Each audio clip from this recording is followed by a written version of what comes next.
Hi, my name is Jake, and I am a bookish drummer.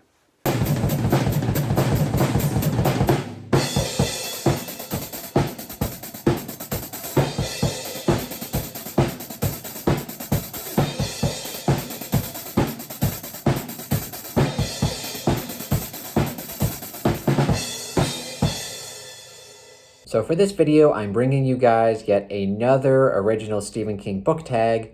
This time it is the Dark Tower book tag. I love the Dark Tower series. It's one of my all-time favorite fantasy series, so I figured why not go ahead. I already made the Stephen King book tag. Let's go ahead and make the Dark Tower book tag. And for this tag, you don't necessarily have to have read the Dark Tower series to participate, but it probably would make sense. These questions would make more sense if you have read or if you're familiar with the Dark Tower series. So having said that, I will be tagging people who I know have, if they haven't finished the series, they've at least started it. But anyway, enough of the preamble. Let's go ahead and jump right into it. Also, before I begin, I want to clarify that for people who have read the Dark Tower series, you cannot answer any of these questions with Dark Tower books. You have to exclude those and pick something else.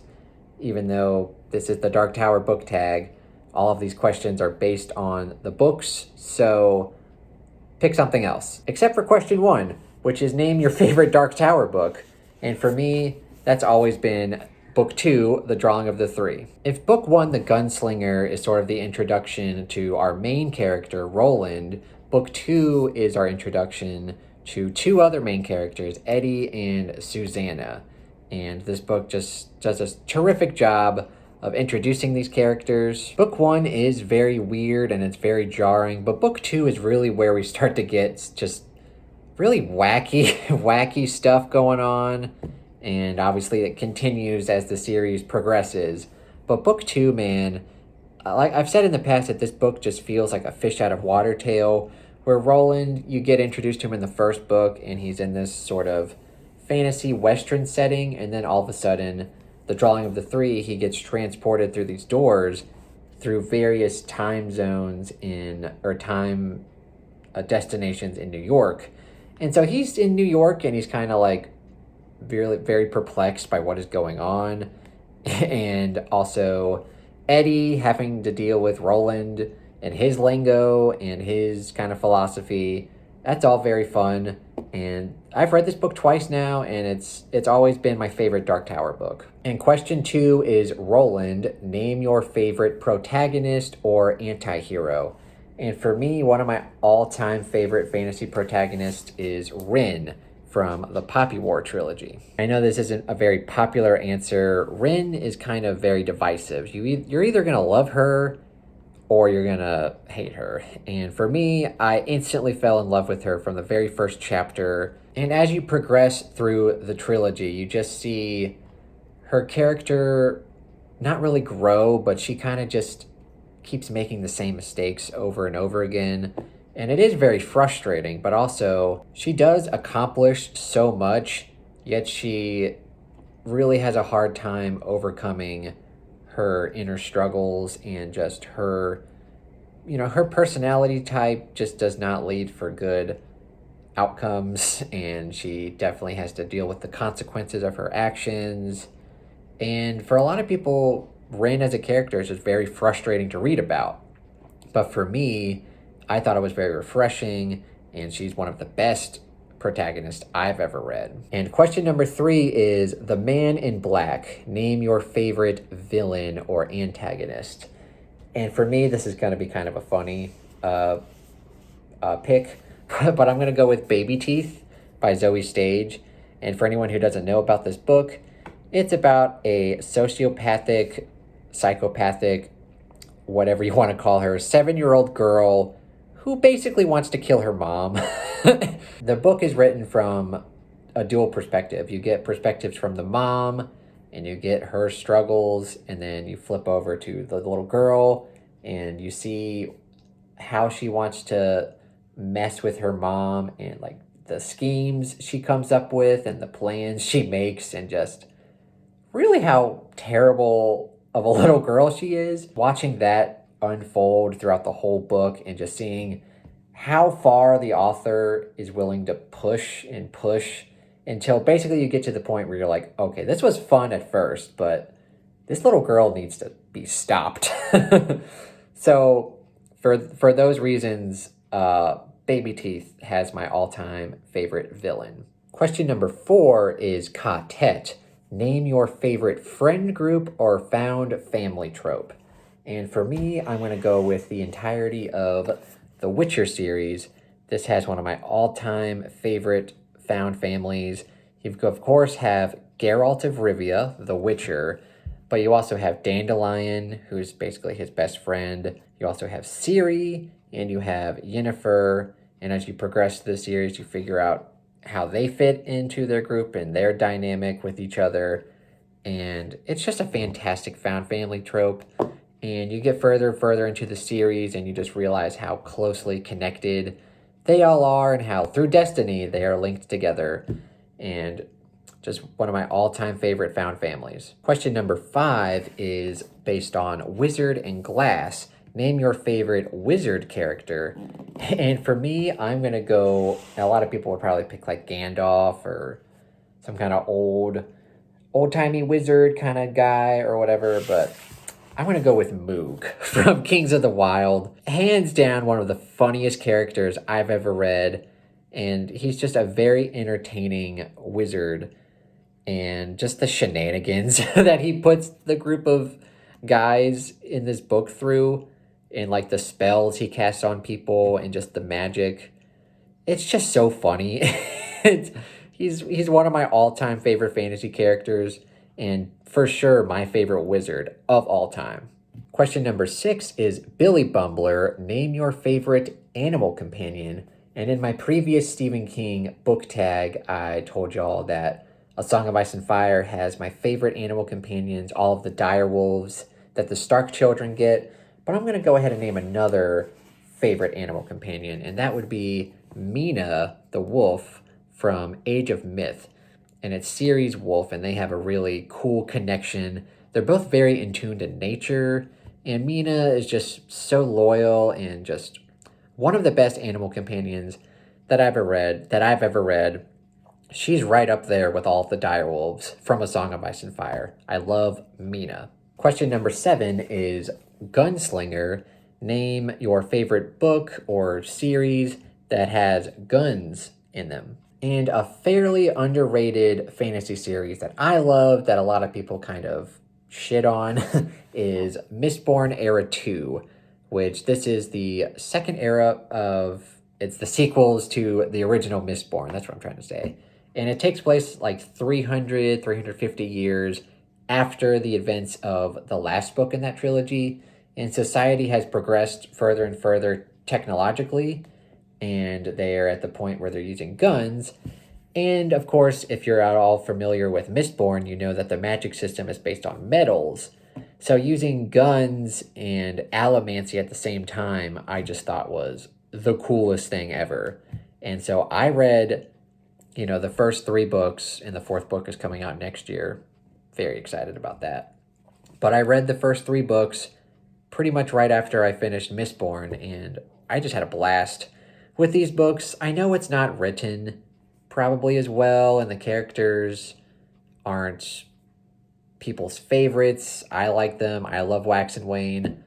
But these books are just so much fun, and I think it's a much better time than the original Mistborn trilogy, which I know is very unpopular, but I love this. Question number 8 is Drawing of the Three. Name your favorite trilogy of all time. And for me, a lot of the times with trilogies, I don't know what y'all think, but a lot of the times, like the last books in trilogies just aren't good, and the first 2 books are like great, and then you get to the last book and you're like, well, that was a bit of a downer. So really, I don't have that many like all-time favorite trilogies. But for me, I absolutely love the Themis Files. And that would be Sleeping Giants, Waking Gods. And I know a lot of people think this book was not great, Only Human. But, for For me, I loved all of the books. They're all 5-star books.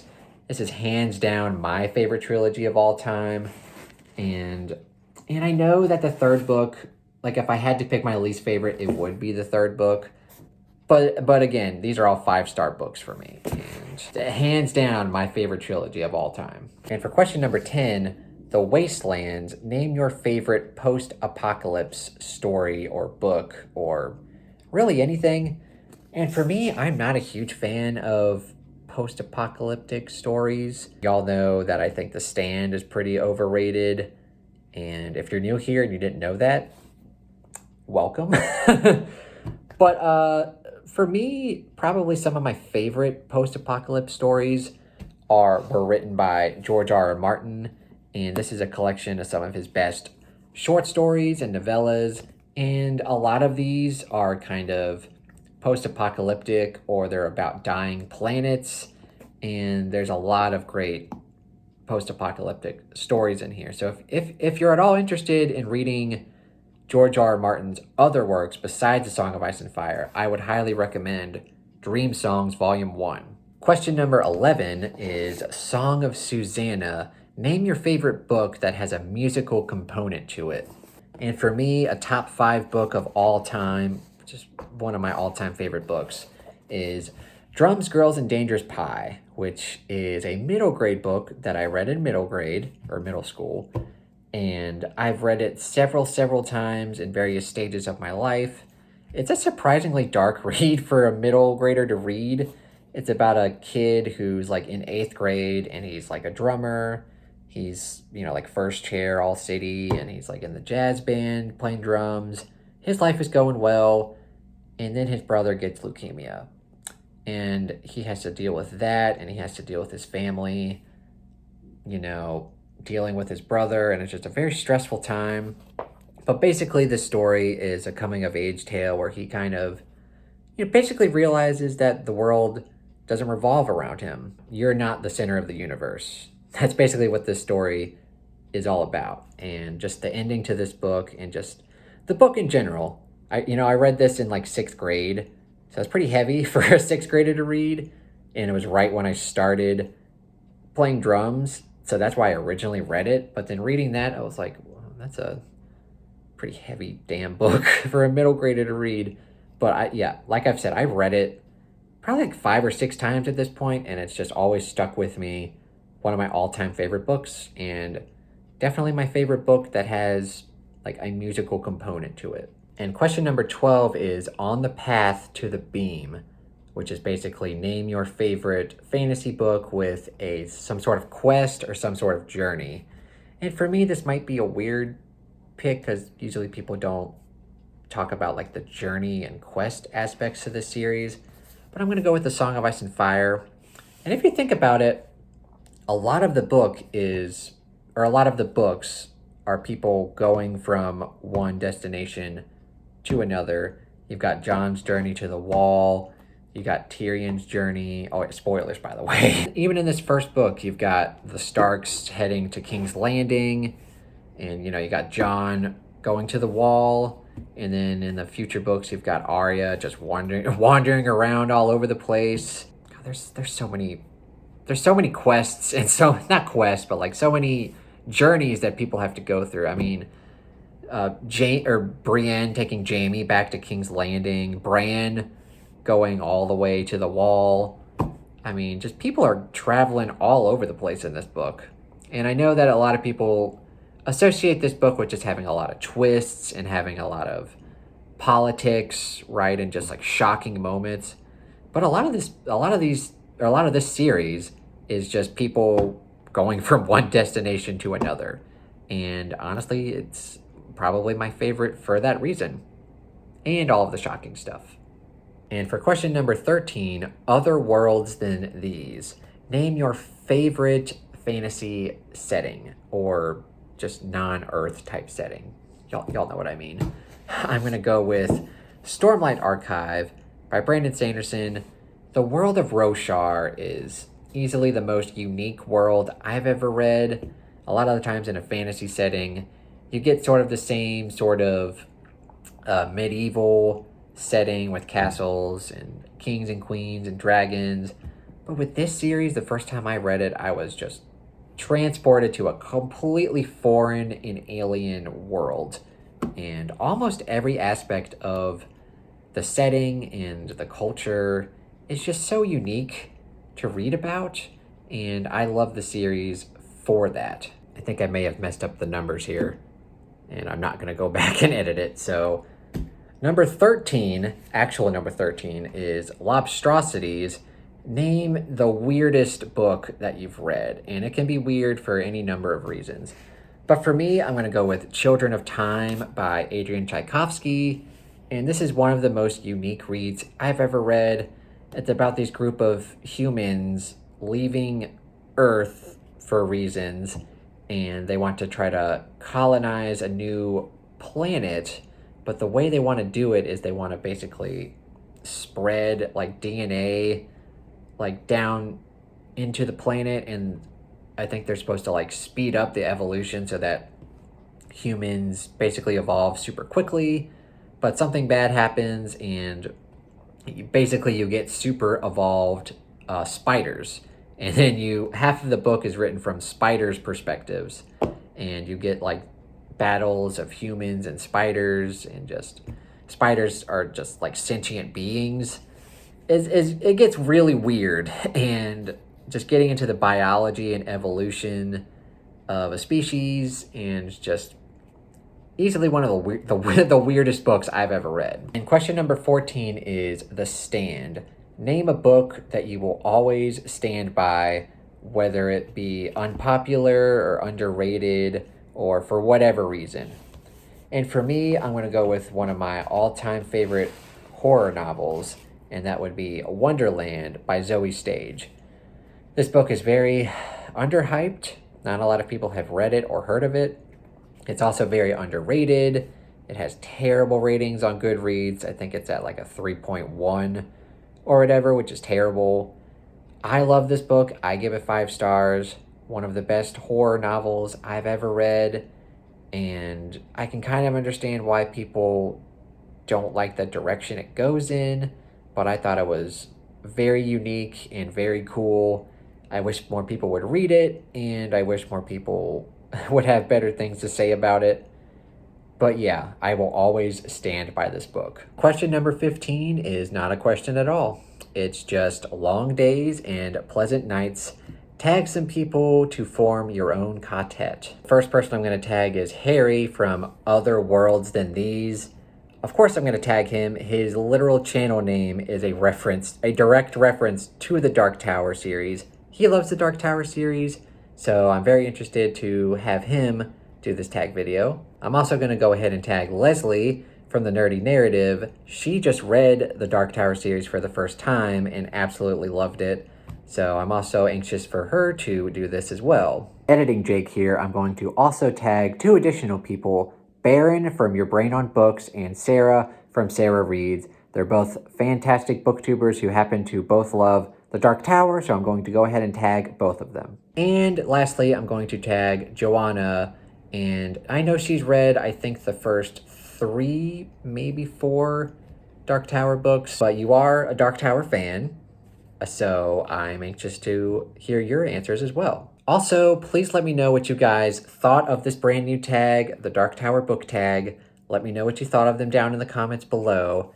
And if you have a booktube channel and you're interested in filming your own video of this, please feel free to do so. Consider yourself tagged. And as always, if you enjoyed this video, please give it a thumbs up and consider subscribing to my YouTube channel. Thank you so much for watching, and have a terrific day.